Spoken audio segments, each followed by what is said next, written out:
like to give one, perhaps change facts for just a minute, because as well as being representing Unite here, I have been involved in the Stop the War Coalition since its foundation. And there's one important lesson. We've seen in the last 2 weeks where it seems like, touch wood, another bloody war, this time against Syria, might have been averted. Lots of people say, on the back, I don't mind that, I haven't done it. But let's be clear, if war has been stopped, it is mainly because of the work done by millions of people marching and demonstrating over the years from 2003.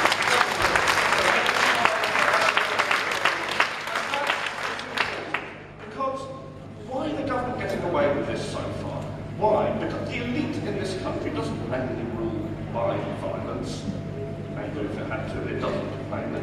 It rules because it tells us there's no point in doing anything about it. Because it says protest is ultimately futile. You can have your day at the ballot box and don't bother about anything else. And that's echoed, unfortunately, by the right wing in our own movement sometimes. That protest doesn't work.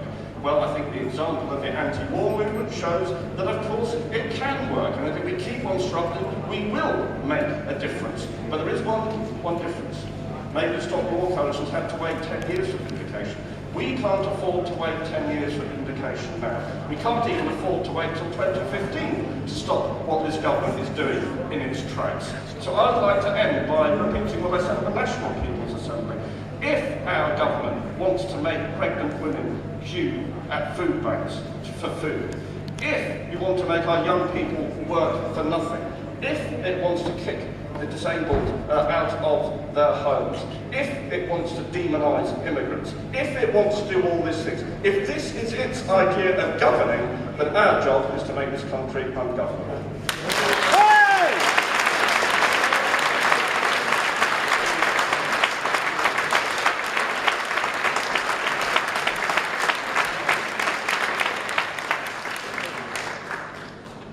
Thanks very much.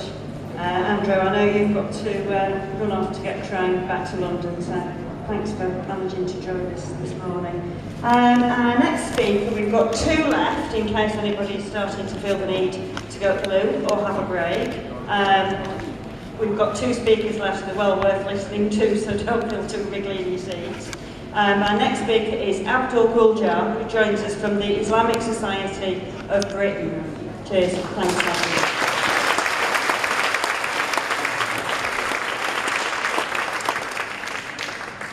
Thank you very much for inviting me to talk at the Assembly. We are living in a challenging time. As we are talking about austerity, we must not forget it's a backdoor. You have UKIP is bullying the government about immigration. You have the government now in London, there's a bus is going around. Say if you're an illegal immigrant, give yourself help.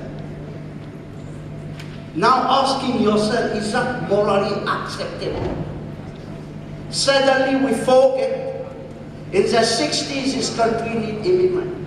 I come here, I was asked, we were shortage of staff in the National Health Service.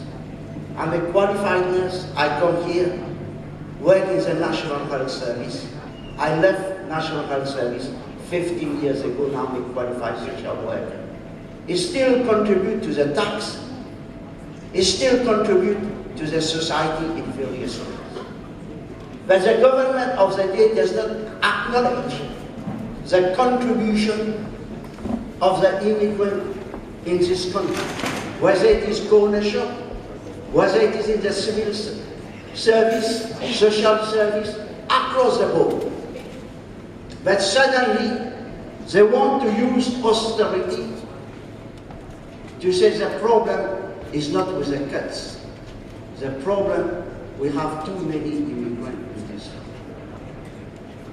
And together we have to send a message. We want to live in a society where there is fairness, where there is justice for all. We don't accept divide and rule.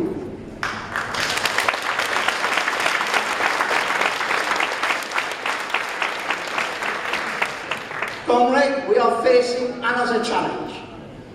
The challenge of the rise of the far right. EDL is going around the country creating havoc. Until now, the government has never labeled them as extremists. They were recently in Sheffield, cost the taxpayers £500,000. You need to be aware about it. At a time when there's cuts, soon we won't be able to live and drink and eat. And yet suddenly we spend £500,000 to police Sheffield to have order to let EDL come in Sheffield. Now you need to ask yourself, as human being, is it acceptable when the church and mosques are going together to give food back, to helping the poor and needy, and we're wasting up and down the country 300,000, £500,000 to police the street, to let, I'm not saying that you don't have a freedom of speech. Everything has got its limits. Everything has got its boundary. But EDL are going up the country, up and down the country. Everywhere they have been has been destroyed. There have been fights on the street. Who paid for all this? It's time we start asking the question. We have to have a society, like I've said every time in my public speech. I'm looking justice for all. One law for all. And if we keep quiet, we are morally bankrupt. It's unacceptable. We have to voice our view to the politicians, to the councillors. Enough is enough.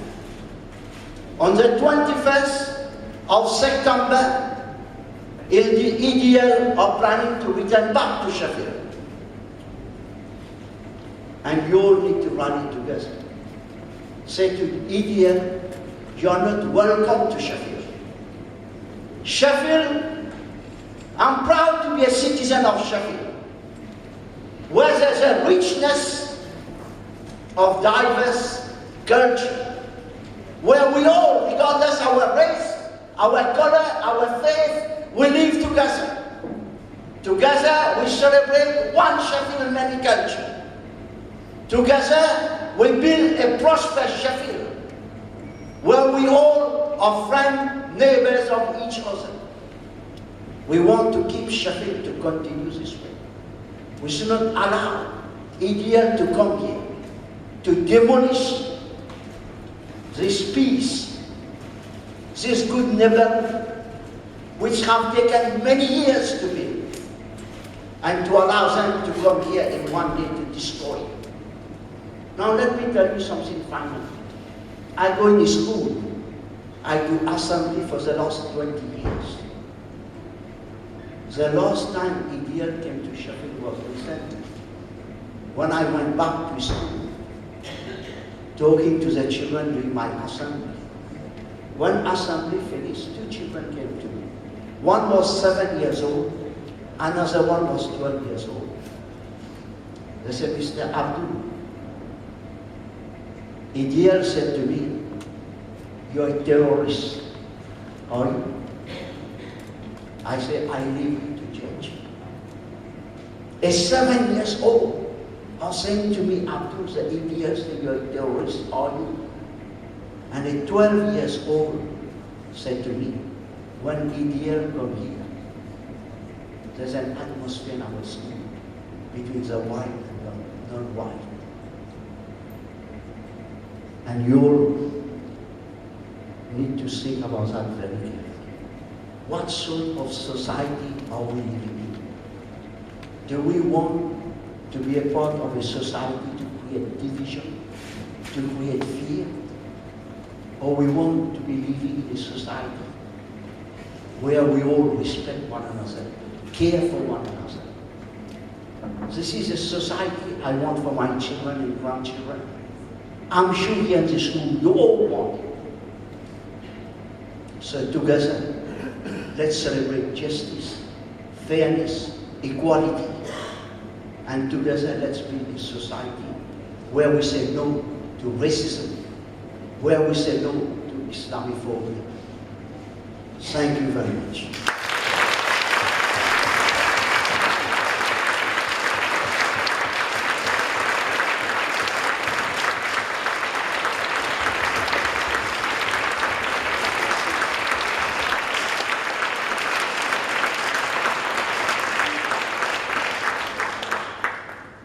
Thank you very much, Abdul, for that. I'll introduce our final speaker. We have with us this morning Beth Davies from the NUT.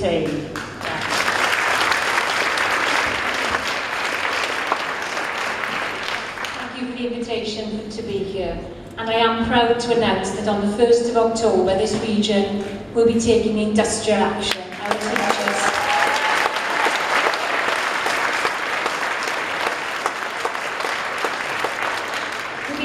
schools and fighting against the oppression of Michael Gove's policies on privatising education as they fight for their pay petitions as well. Thank you very much. I'm going to start by talking about the state sector, however, something we got Ed Miliband to pledge in the recent TUC Congress, and I'm delighted about that. I'm proud to have been educated in the state sector. I'm proud to have worked as a teacher and latterly as a head teacher for more than 36 years in the state sector. I'm proud that I live and work in a country, Wales, which still fully supports state education. I'm not proud that I'm now witnessing the dismantling of state education under the present Tory government in England. Having trained to be a teacher in the mid-1970s, I received a student grant, had no student debt, and had the benefit of attending a first-class teacher training college. Now, under the present government, there has been a dramatic change to the way teachers are trained, and there has been a substantial attack on professional teacher status. And I cannot imagine the damage this will do in the future. What is happening in England under Michael Gove? As of the 1st of July of this year, there were 1,642 open secondary academies, equivalent to 50% of all secondary schools. There were 1,278 primary academies, equivalent to 7.6% of all primary schools. The local and democratically accountable system of oversight and support for schools is being eroded. Public land and assets are being transferred to academy trusts, which are charities, but which may have been set up by private companies. It is an open secret that if elected to a second term, the current Education Secretary plans to allow schools to be run for profit. A number of multinational firms are involved in the Academies programme and selling school support services. Then there are free schools, which are eating up a disproportionate amount of the education budget at a time when other schools are struggling to balance their budgets and are unable to access capital funding for desperately needed rebuilding programmes or to expand local provision in areas of shortage. The government has allocated £1.7 billion of capital funding, that is taxpayers' money, for free schools, which are opening where they are not needed or wanted. These schools are now removed from state, therefore local authority control. And let me give you some facts about this region. In the Yorkshire Humber region, free schools, this term saw the opening of a new secondary free school in Hull, the Boulevard Academy, at a capital cost of £8 million. It opened with just 43 students on the 9th of September. This is in an area where local secondary schools are predicted to have spare capacity of over 5,000 places, 30% more than required. in the secondary phase by 2015-16. So surely this school must have had deep popular support? Well, during the official consultation report for the school, carried out by a private education consultancy, it was noted that, overall, 71 respondents of the questionnaire agreed that the Secretary of State should open the school. That was actually 7 people. It stated in the programme that it was a very popular choice. In fact, according to the report, a total of 7 questionnaire responses were returned. In the Yorkshire and Humber region, there are now over 300 academies with more than 60 schools operating within larger chains. The Yorkshire Post reported in June that around £9 million had been top sliced in the past 3 years from primary and secondary academies in the region in order to pay for the chain's central services, which include wages of several chief executives who earned more than £150,000, and a Director General whose take-home pay was around £280,000 a year. 4 of the biggest chains operating in Yorkshire, EACT, SPTA and Outward Grange Academies Trust, have all paid their most senior figures' salaries greater than the Prime Minister. An official investigation into the EACT has revealed a culture of extravagant expenses.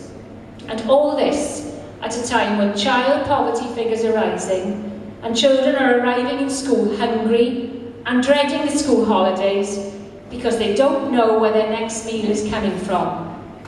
And recent benefit changes could also be affecting those children even worse. Well, now let us look at state education and why we in the NUT are fighting for it. Education departments were set up in 1902 when legislation was passed to allow local authorities to do so. If you do your maths, that is 111 years of experience and local knowledge that is intrinsically woven into the fabric of our schools and the communities they serve. The supportive environments of local authorities providing training services and personnel services, building services and finance officers, etc.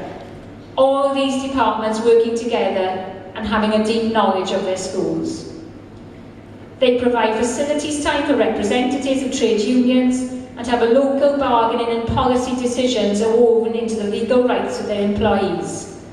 They are challenged by the professionals, but the most important thing is here that they know their schools and they know their communities. They have strategic education plans which look at the issues of surplus places or lack of places, as the case may be. As a professional of many, many years, I've had to deal with thousands of children. But during the last 3 years, I've seen more families than ever come to school stressed by the economic situation. Children in my school have been provided with free school meals and free breakfasts by the local authority. And shockingly, a child's mother rang school just a few months ago before I left to take up my post in the NUT to tell me she couldn't bring him to school for the week, but she couldn't afford to buy him a pair of shoes.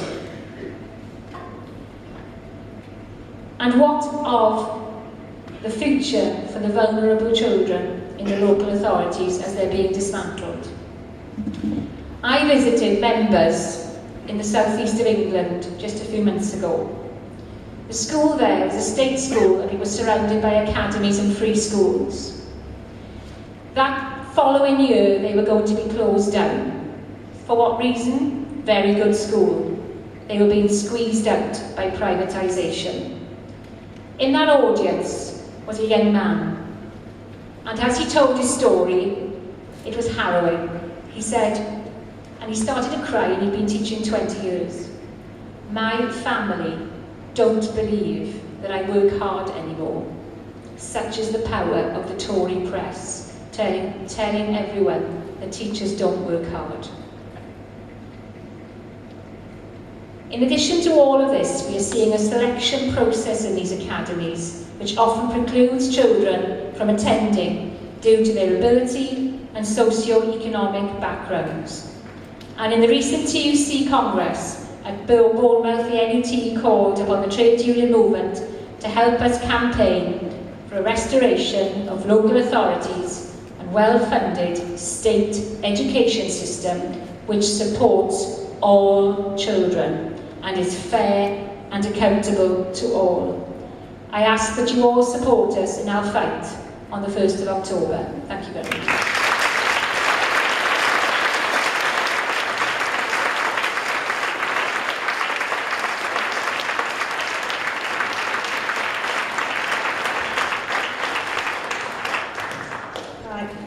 Thank you, Beth, and thanks to all our speakers this morning. That's been a cracking start to the day. A couple of short announcements and then I need to tell you where you're going for workshops.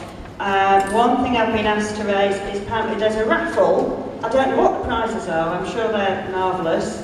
It's raising money for the bedroom tax campaign, so there'll be tickets on sale somewhere.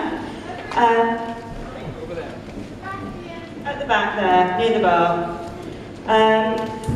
A reminder that we are selling tickets here today for the 29th for coaches from Sheffield to the demonstration in Manchester in a couple of weeks on the 29th.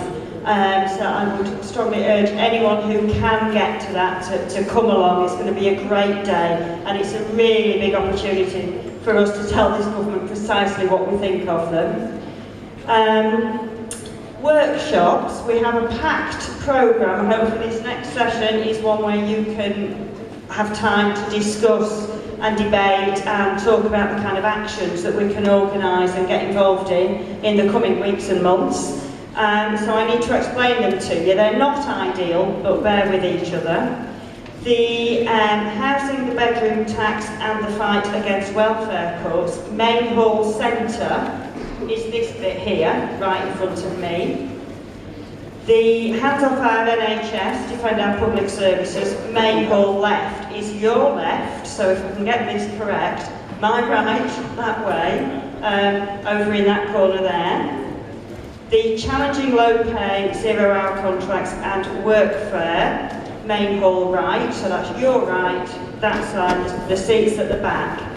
The other two workshops on education and economics are in the building next door but one, the other side of the Odeon Cinema, the Adsit Centre, and we have stewards here who will lead you out the door and up into that building. So you've got the downside of a bit of a walk, but you have a room each, so they'll be a bit easier to hear.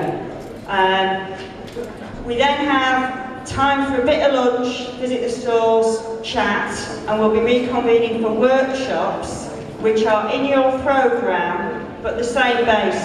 So Main Hall Centre, left, right, and the other building, the Adsit Centre, the other side of the Odeon Cinema at 2 o'clock for the next round of workshops, and then back in here 3:15 or thereabouts for our closing session and wrap up and come together again.